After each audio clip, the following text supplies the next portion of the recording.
Halo pemirsa, berjumpa lagi dengan kami di One News International TV One Newscom.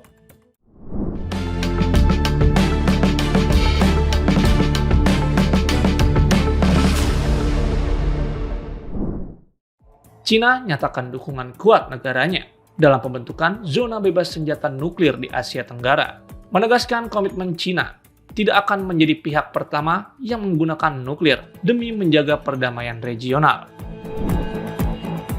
Informasi lainnya, di tengah meningkatnya serangan Rusia ke Ukraina, Jerman nyatakan siap mendanai 2 sistem pertahanan Patriot ke Ukraina, menyusul pernyataan Donald Trump yang bersedia menyatakan sistem tersebut.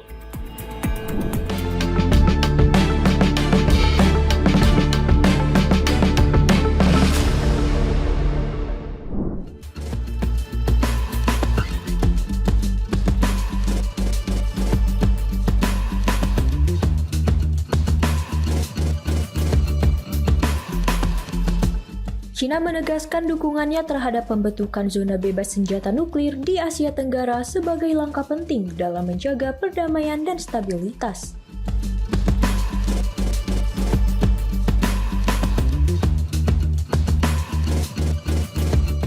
Pernyataan tersebut disampaikan oleh Kolonel Senior Jiang Bin, juru bicara Kementerian Pertahanan Cina, saat konferensi pers di Beijing, Senin, 14 Juli 2025.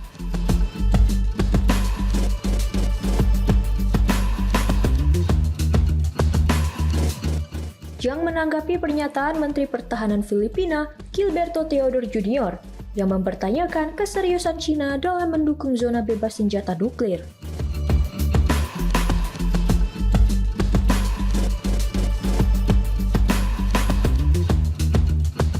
Gilberto Teodoro Jr. menilai Cina harus lebih dahulu melakukan denuklirisasi.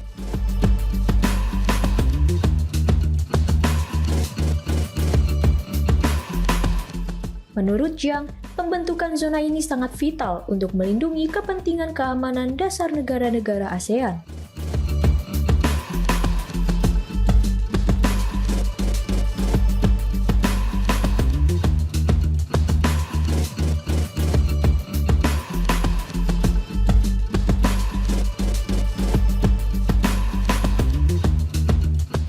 Cina secara tegas mendukung perjanjian zona bebas senjata nuklir Asia Tenggara dan menyatakan kesiapannya menjadi salah satu penanda tangan pertama protokol perjanjian tersebut.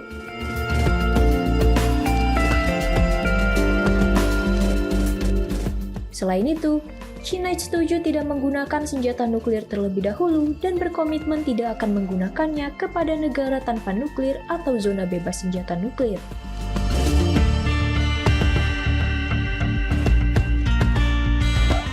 Jiang menambahkan bahwa Cina merupakan satu-satunya negara pemilik senjata nuklir yang membuat komitmen tersebut.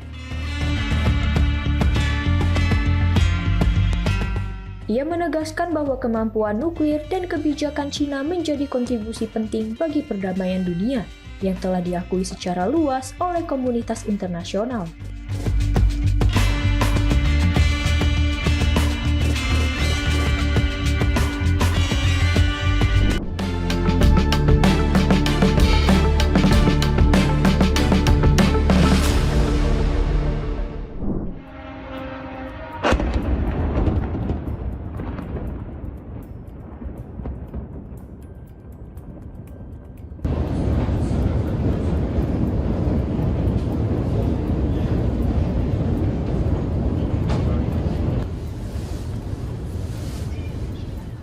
Pemerintah Jerman menyatakan kesiapannya mendanai 2 sistem pertahanan udara Patriot untuk Ukraina.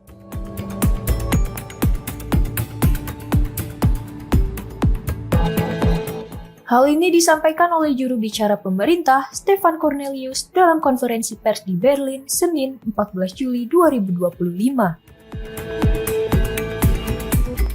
Cornelius menjelaskan bahwa Presiden Amerika Serikat, Donald Trump, telah menyatakan kesediaannya untuk menyediakan sistem tersebut. Namun, detail mengenai jumlah, penyerahan, dan mekanisme pembiayaan masih akan dibahas lebih lanjut.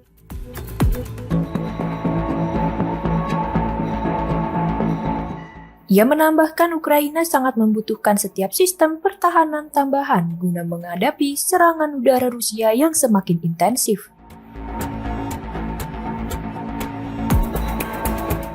Menurutnya, pendanaan kemungkinan berasal dari negara-negara anggota NATO atau Uni Eropa secara individual, bukan dari institusi Uni Eropa itu sendiri. Sebelumnya, Kanselir Jerman mengajukan permintaan 2 sistem Patriot kepada Trump.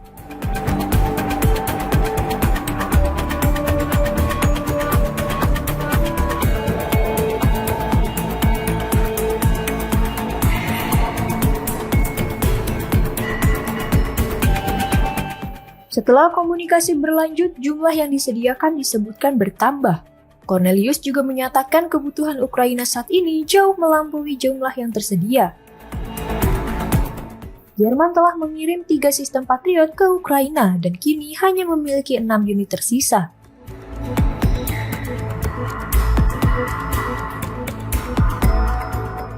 Sementara itu, Menteri Pertahanan Jerman Boris Pistorius sedang berada di Washington untuk bertemu dengan Menteri Pertahanan Amerika Serikat Pete Hegseth guna membahas dukungan militer lanjutan.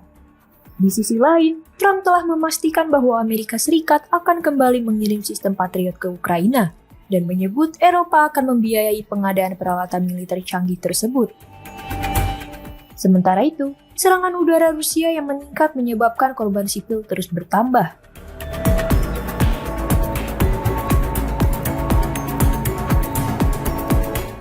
Data Perserikatan Bangsa-Bangsa mencatat Juni 2025 menjadi bulan paling mematikan dalam 3 tahun terakhir, dengan 232 warga sipil tewas dan lebih dari 1.300 lainnya terluka.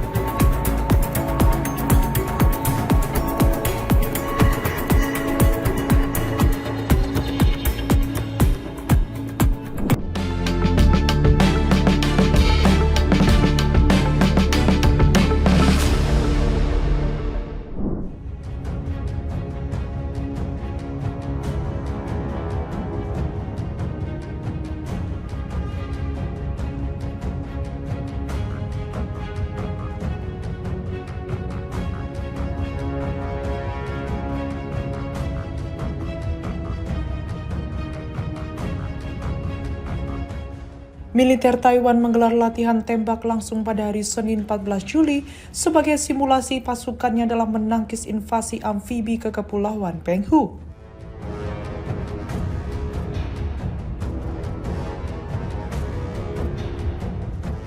Pasukan menembakkan rudal javelin, senapan mesin, dan peluru tank ke sasaran-sasaran maritim.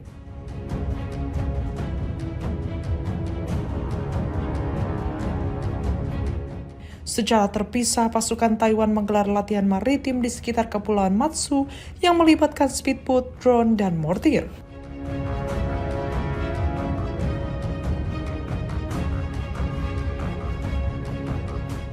Tentara melepaskan tembakan dari speedboat karet dan posisi-posisi di pantai menanggapi simulasi gangguan zona abu-abu yang dilakukan oleh penjaga pantai Tiongkok dan kapal-kapal penangkap ikan di kepulauan tersebut.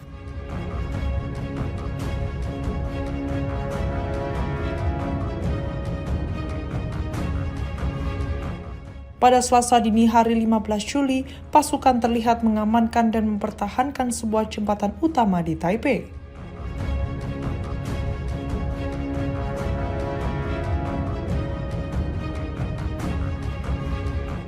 Tahun ini menandai pelaksanaan ke-41 latihan Hankuang tahunan dan yang paling komprehensif sebagai respon terhadap peningkatan penggunaan militer dan ancaman Tiongkok.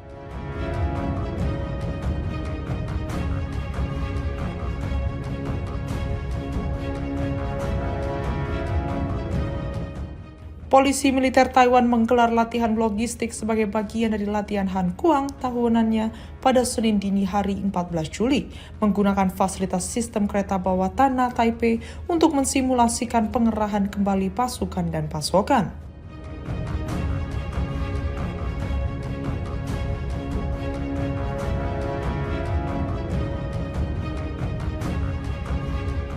Latihan ini juga menampilkan sayap tempur taktis pertama Angkatan Udara yang melakukan latihan perbaikan landasan pacu malam hari pada Minggu 13 Juli malam dengan simulasi serangan dan perusakan bandara oleh pasukan musuh.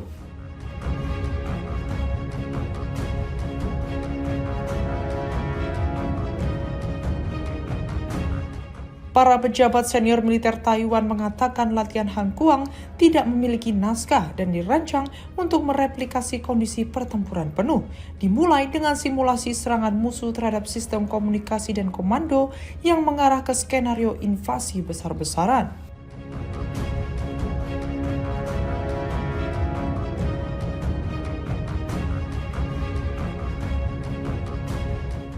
Latihan ini bertujuan untuk menunjukkan kepada Tiongkok dan komunitas internasional bahwa Taiwan bertekad untuk mempertahankan diri dari serangan atau invasi Tiongkok, kata para pejabat.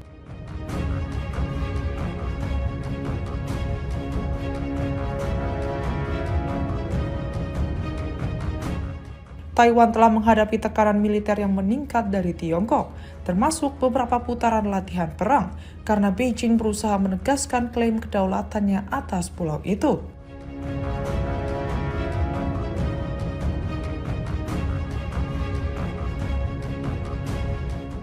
Taiwan menolak pernyataan kedaulatan Tiongkok.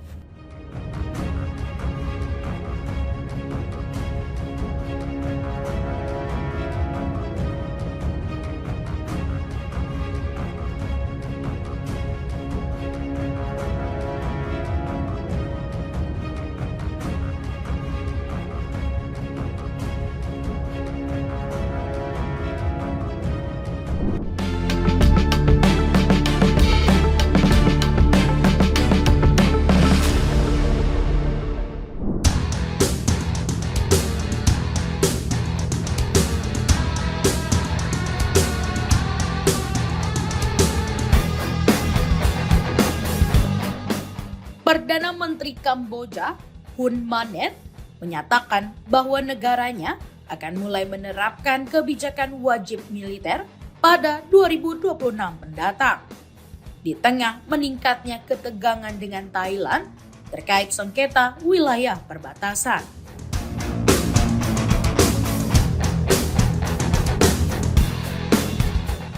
Pernyataan ini disampaikan setelah bentrokan bersenjata di wilayah sengketa pada 28 Mei lalu, menewaskan seorang tentara Kamboja. Sejak insiden tersebut, kedua negara berupaya meredakan ketegangan.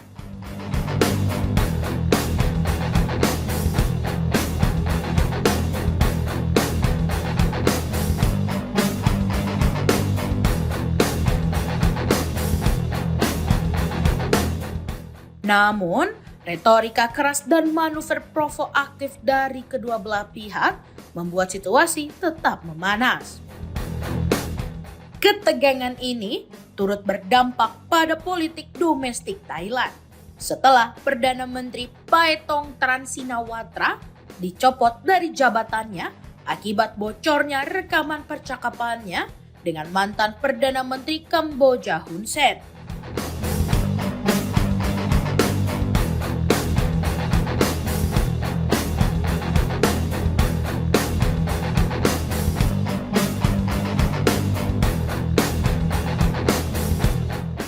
Dalam pidato di depan militer di Provinsi Kampong Chang, Hun Manet menegaskan bahwa wajib militer diperlukan untuk memperkuat pertahanan nasional. Ia menyebut tentara yang direkrut melalui wajib militer dinilai lebih disiplin dan profesional dibanding pasukan sukarela. Meski undang-undang tentang wajib militer telah disahkan sejak 2006, kebijakan ini belum pernah diaktifkan sebelumnya.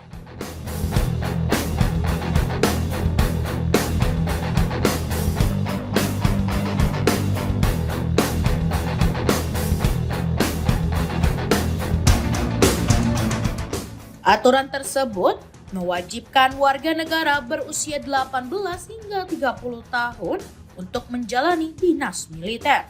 Sementara perempuan hanya bersifat sukarela.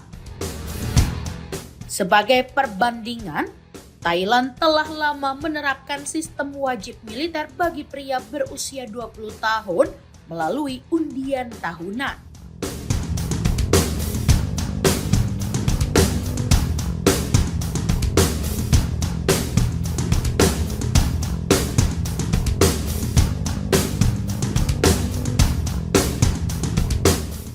Berdasarkan data World Factbook CIA, Kamboja memiliki sekitar 200.000 personel militer, termasuk polisi militer, sementara Thailand memiliki sekitar 350.000 personel aktif. Selain mengaktifkan wajib militer, Hun Manet juga mendorong peningkatan anggaran pertahanan.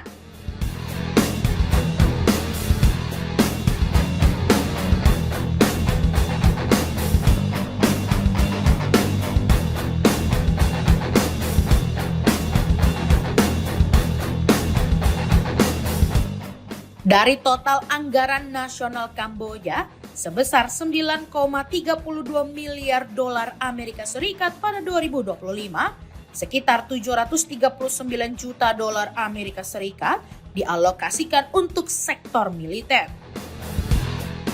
Hun Manet juga meminta pemerintah Thailand untuk membuka kembali seluruh pos perbatasan yang ditutup secara sepihak. Ia memperingatkan bahwa jika tuntutan tersebut diabaikan, Kamboja siap mengambil langkah balasan dalam waktu singkat.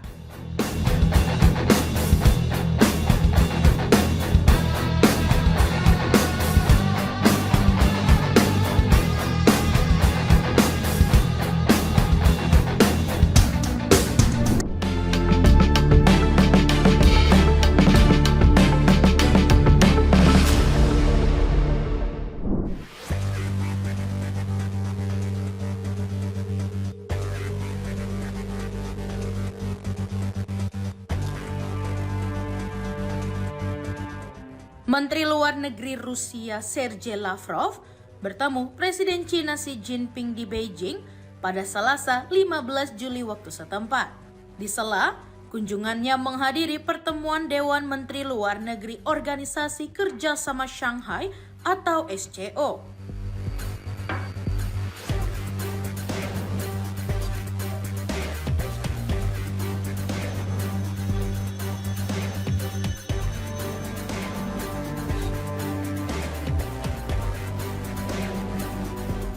Dilansir dari AFP, Kementerian Luar Negeri Rusia menyatakan bahwa pertemuan tersebut membahas berbagai isu politik bilateral.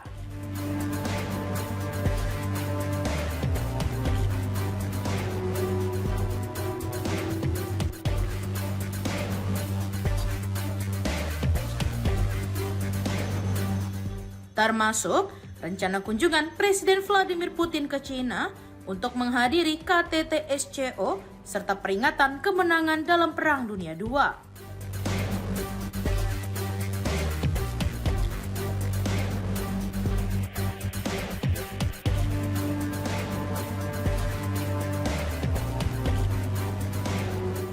Menurut kantor berita TASS, pertemuan Lavrov dengan Xi berlangsung setelah Presiden Cina itu menggelar pertemuan umum dengan para menteri luar negeri negara anggota SCO.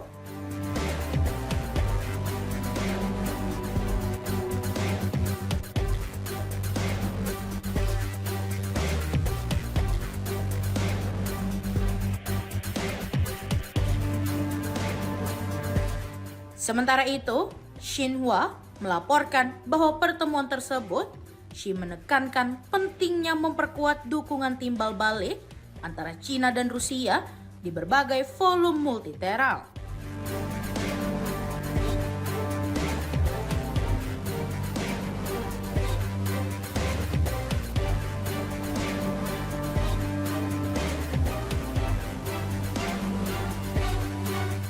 Ia juga menyebut kedua negara harus bekerja sama dalam menggalang negara-negara selatan global demi mendorong sistem internasional yang lebih adil dan rasional.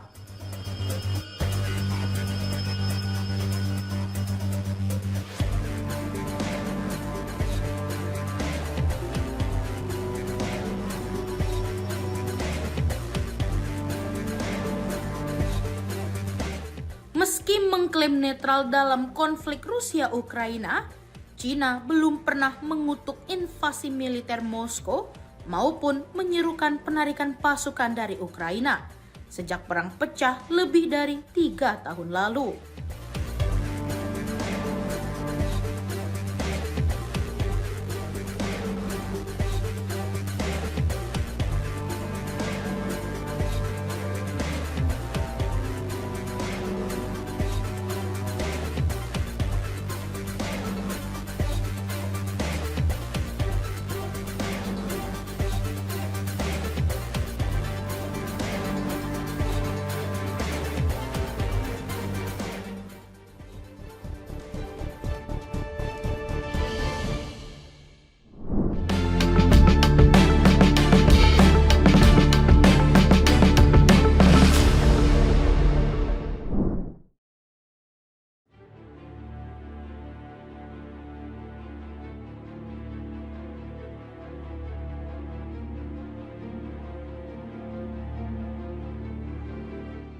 Rusia mengklaim pada hari Senin bahwa pasukannya menyerang fasilitas militer Ukraina.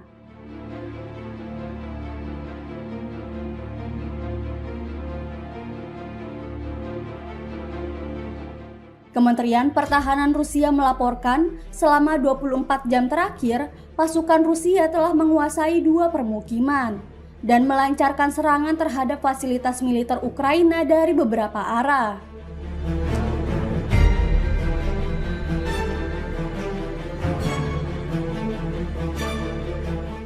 Rusia juga menargetkan pusat rekrutmen militer, infrastruktur bandara militer, dan depot penyimpanan drone dan rudal anti kapal.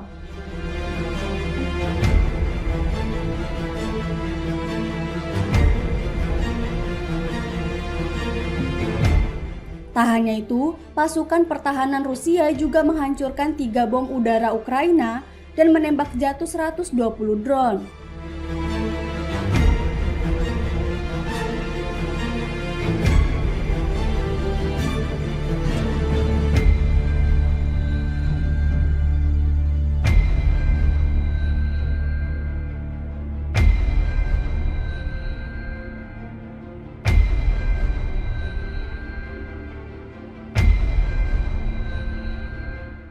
Sementara itu, pada hari yang sama, Staf Umum Angkatan Bersenjata Ukraina melaporkan 88 bentrokan di sepanjang garis depan hingga Senin sore.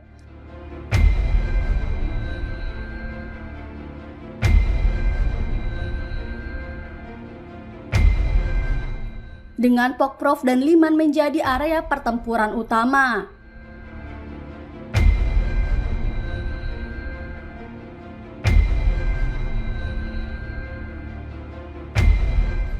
Selain itu, pasukan Ukraina juga mengatakan pihaknya menangkis puluhan serangan Rusia dan melaporkan serangan udara di wilayah Chernihiv dan Sumy.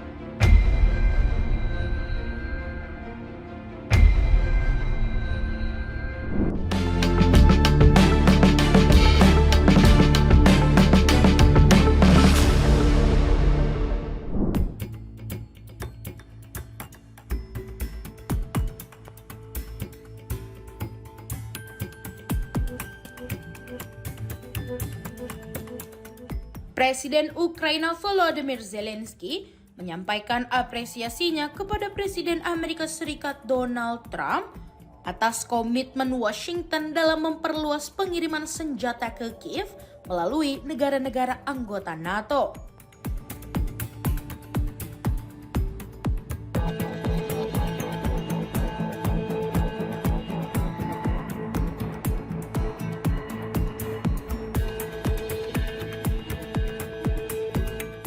Pernyataan itu ia sampaikan dalam pidato malamnya pada Senin 14 Juli, usai melakukan percakapan via telepon dengan Trump.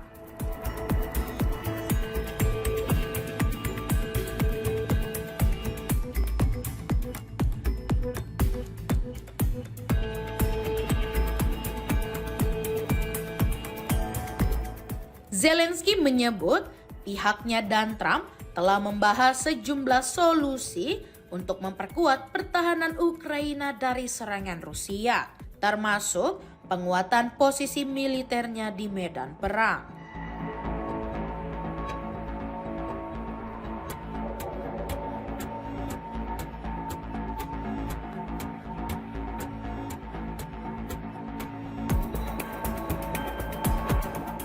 Sebelumnya, Sekretaris Jenderal NATO Mark Rutte menyatakan Ukraina akan menerima pasokan senjata dalam jumlah besar yang mencangkup sistem pertahanan udara, rudal, dan amunisi.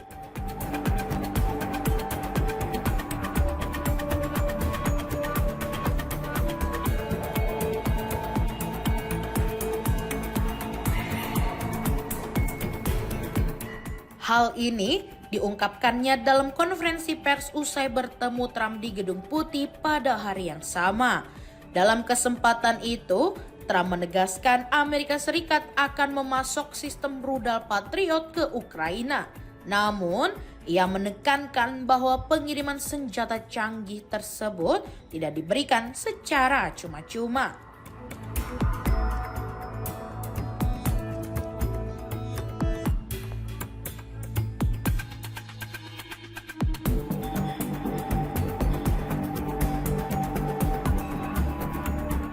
Berdasarkan kesepakatan terbaru antara Amerika Serikat dan NATO, seluruh biaya persenjataan akan ditanggung penuh oleh negara-negara anggota aliansi.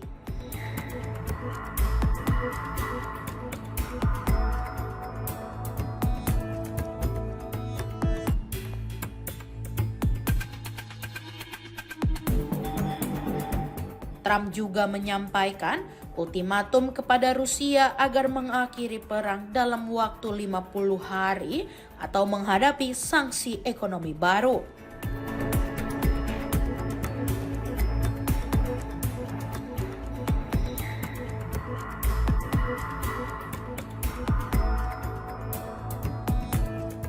Ia mengancam akan menerapkan tarif dagang tambahan sebesar 100%, termasuk terhadap negara-negara mitra Rusia yang masih menjalin hubungan dagang.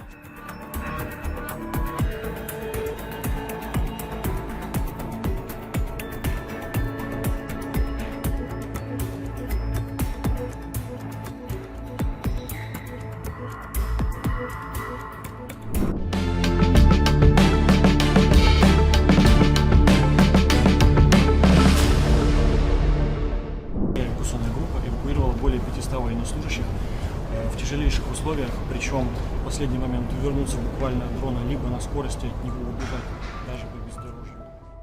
Sebuah bentuk peperangan baru muncul di langit Ukraina melalui adu teknologi drone antara Rusia dan NATO yang mendukung Ukraina. Media Swiss Neue Zürcher Zeitung menyebut taktik dan teknologi drone Rusia kini jauh lebih canggih. Drone Rusia memiliki mesin, sistem navigasi, dan komunikasi yang semakin tahan terhadap gangguan serta bisa menyerang dari sudut yang sulit dijangkau pertahanan udara. Rusia bahkan telah mengintegrasikan kecerdasan buatan atau AI untuk menghindari alat peredam sinyal dan meningkatkan akurasi misi.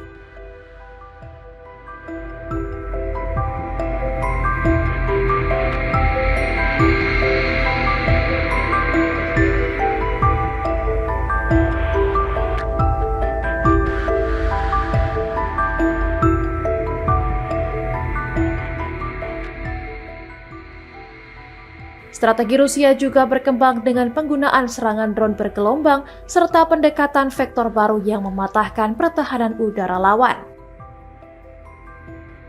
Taktik mereka juga mencakup tekanan psikologis, seperti menyerang pusat perekrutan Ukraina hingga warga sipil berlindung di ruang bawah tanah. Manual taktik baru Angkatan Darat Amerika Serikat dinilai ketinggalan zaman karena hanya menyarankan isyarat tangan dan tembakan manual untuk melawan drone.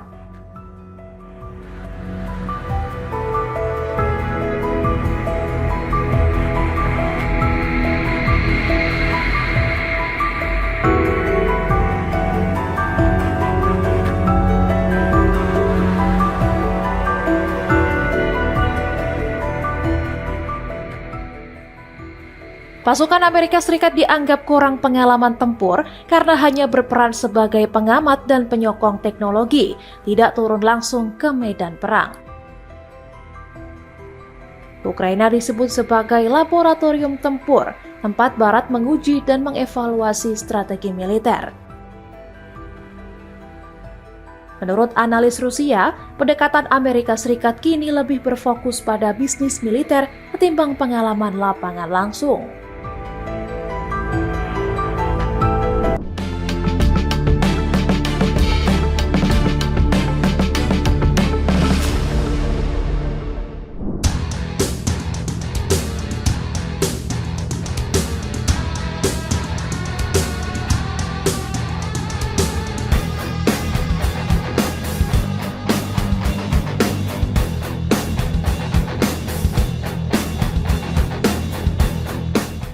Pasukan Rusia terus menggempur fasilitas industri militer Ukraina melalui serangan udara.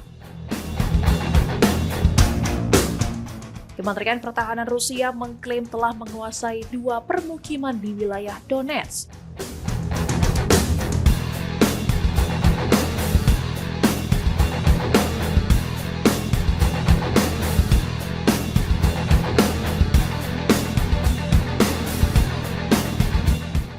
Selain itu, mereka juga menargetkan pusat pelatihan operator drone dan titik penempatan sementara militer Ukraina. Rusia mengklaim berhasil menghancurkan 2 peluncur rudal Patriot dan 1 stasiun radar milik Ukraina. Sebanyak 9 bom udara dan 215 drone juga berhasil dicegat pasukan Rusia.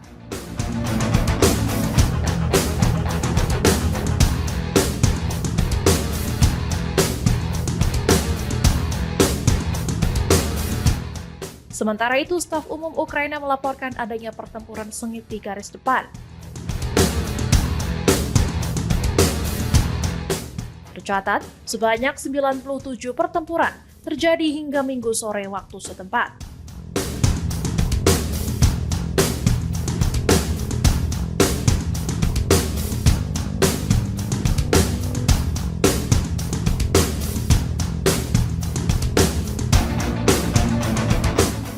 Arah Pokrovsk disebut sebagai zona konflik paling aktif saat ini. Pasukan Ukraina mengklaim berhasil menahan sejumlah serangan Rusia di wilayah tersebut. Kedua pihak sama-sama mengakui eskalasi konflik di berbagai titik pertempuran.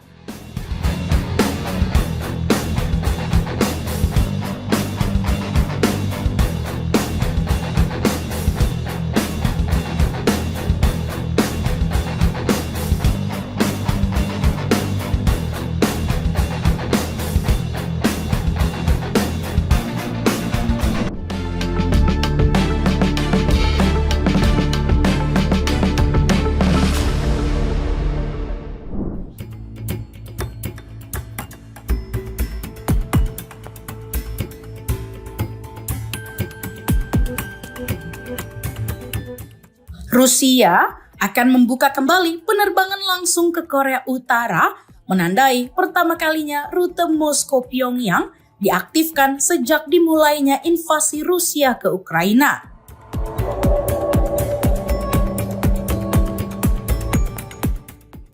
Kementerian Transportasi Rusia mengumumkan bahwa penerbangan tersebut dijadwalkan mulai beroperasi pada 27 Juli 2025. Sebagai bagian dari upaya memperluas konektivitas udara antara kedua negara.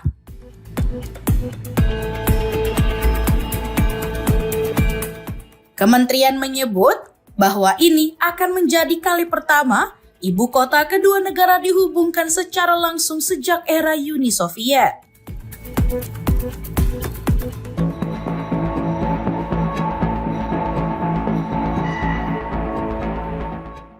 Setelah Uni Soviet bubar, penerbangan antar negara tersebut berhenti karena melemahnya hubungan diplomatik dan sejumlah kendala.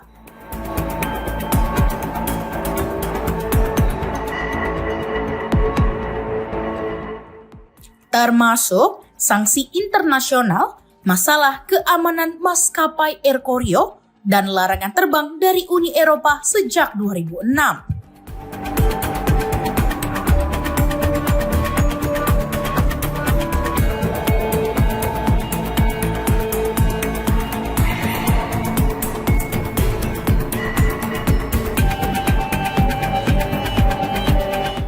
Juru bicara Kementerian Luar Negeri Rusia, Maria Zakharova, mengatakan bahwa penerbangan ini mengikuti pemulihan layanan kereta api antara Moskow dan Pyongyang yang dimulai pada Juni lalu. Sebelumnya, penerbangan terbatas hanya tersedia dari Pyongyang ke Vladivostok dan digunakan untuk diplomat serta beberapa turis.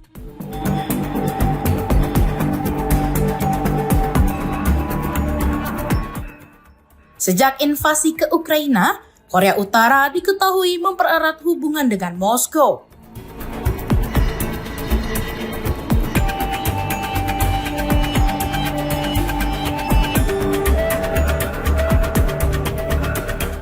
Pyongyang disebut-sebut telah mengirim tentara dan memasok senjata, termasuk artileri serta rudal balistik untuk mendukung operasi militer Rusia di Ukraina.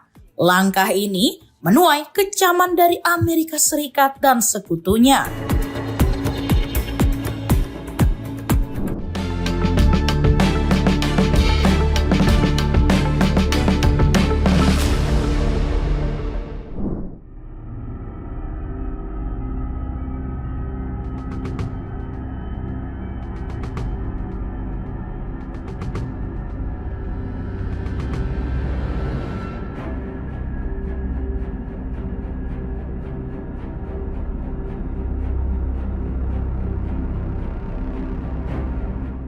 Badan Energi Atom Internasional menyatakan kekhawatirannya atas insiden tembakan senjata di sekitar pembangkit listrik tenaga nuklir Zaporizhzhia, Ukraina. Kejadian yang terjadi pada Sabtu malam tersebut dinilai berpotensi mengancam keamanan dan keselamatan fasilitas nuklir terbesar di Eropa itu.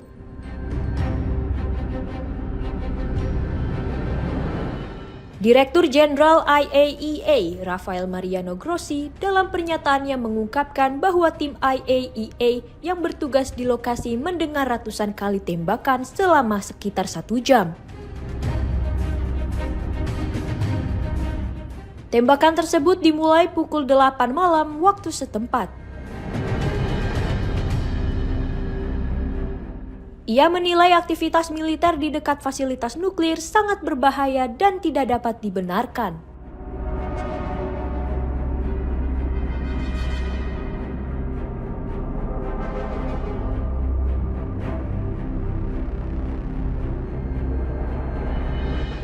Grossi juga menyampaikan keprihatinannya terhadap peningkatan penggunaan drone di sekitar PLTN sejak awal tahun ini.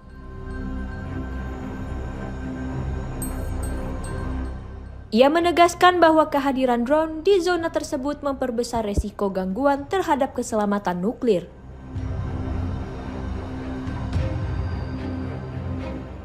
Menurut laporan awal, tim IAEA yang melakukan pemeriksaan pada Minggu pagi menemukan selongsong peluru kecil di sekitar reaktor unit 5 dan 6. Meski tidak ditemukan kerusakan fisik seperti pecahan kaca, investigasi masih terus dilakukan untuk mengungkap detail lebih lanjut terkait insiden tersebut. Sementara itu, PLTN Zaporizhzhia yang terletak di wilayah konflik Rusia-Ukraina telah lama menjadi perhatian internasional karena rawan menjadi sasaran eskalasi militer.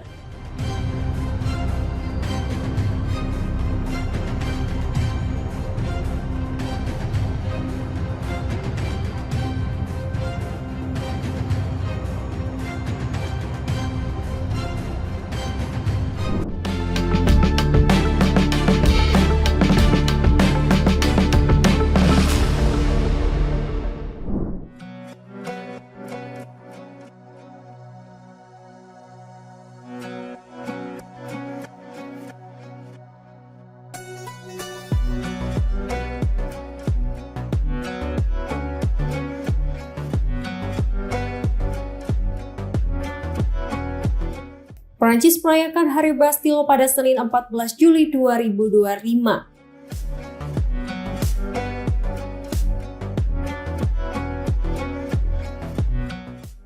Presiden Prancis Emmanuel Macron meninjau pasukan dan menyaksikan parade militer di Champs-Élysées.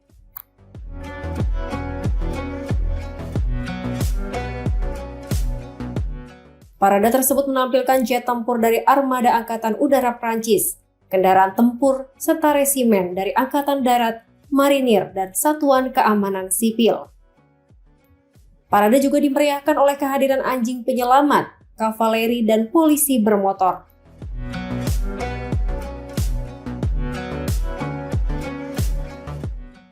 Pada Minggu 13 Juli 2025, Macron mengumumkan rencana untuk mendorong peningkatan pengeluaran pertahanan Perancis.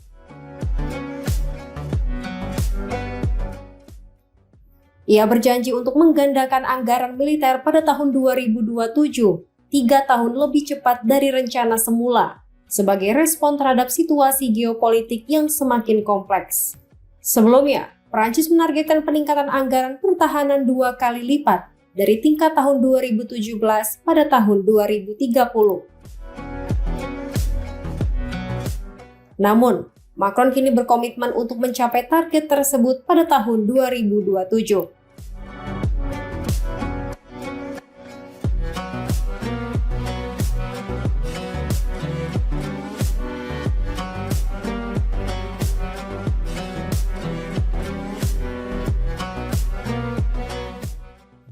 Anggaran militer yang berjumlah 32 miliar euro atau sekitar 37,4 miliar dolar Amerika Serikat pada tahun 2017 akan meningkat menjadi 64 miliar euro pada tahun 2027, dengan tambahan 3,5 miliar euro untuk tahun ke depan dan 3 miliar euro lagi pada tahun 2027. Tamu kehormatan dalam Parade Nasional tahun ini adalah Presiden Indonesia Prabowo Subianto yang hadir bersama pasukan Indonesia.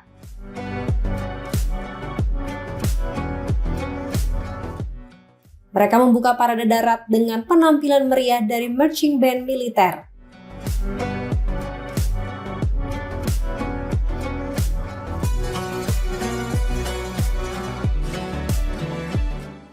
Hari Bastille memperingati penyerbuan penjara Bastille pada tahun 1789, salah satu peristiwa penting dalam revolusi Prancis.